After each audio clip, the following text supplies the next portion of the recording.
After 4 years of debate about where short-term rentals like Airbnbs and Vrbos should be allowed in Dallas, city council members are set to cast a deciding vote Wednesday. But just days before the key vote, city staff issued a new recommendation, one that goes against the city's zoning experts. Fox 4's Lori Brown live at Dallas City Hall to explain. Lori.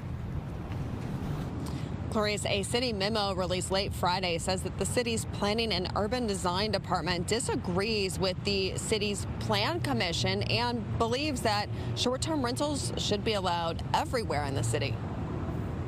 For 6 months, Dallas City Council members have considered a recommendation to define short-term rentals in the city as lodging.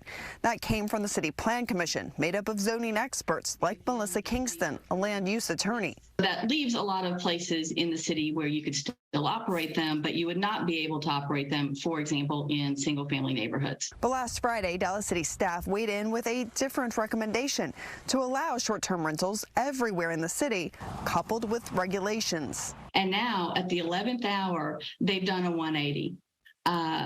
I don't think it was done in good faith. Kingston, who volunteered her time on the Plan Commission, says the last-minute recommendation is thwarting the process. And it is incredibly unfair to the residents on both sides of the issue who had literally spent hundreds of hours down at City Hall, taking days off of work and arguing their positions and advocating for their positions, many of whom view this as a fight for their very homes. Kingston says her commission not only considered protecting the peace and safety of Dallas residents in their recommendation, they also considered the impact of homes being bought up by corporations on the availability of affordable housing. We are in a housing crisis, and if you take anywhere from 3,000 to 8,000 units of housing, depending on whose numbers you believe, out of our housing mix to turn it into lodging, which we have an abundance of, then you are creating or exacerbating our already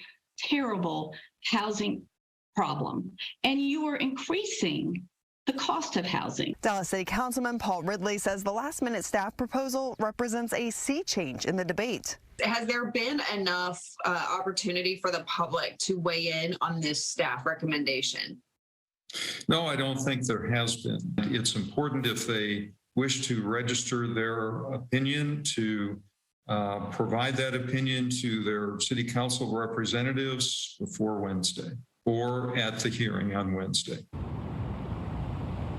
We requested an interview with the director of the city's Planning and Urban Design Department so that she could explain her recommendation. A spokesperson for the city declined our request, saying we could check back after the vote. Clarice.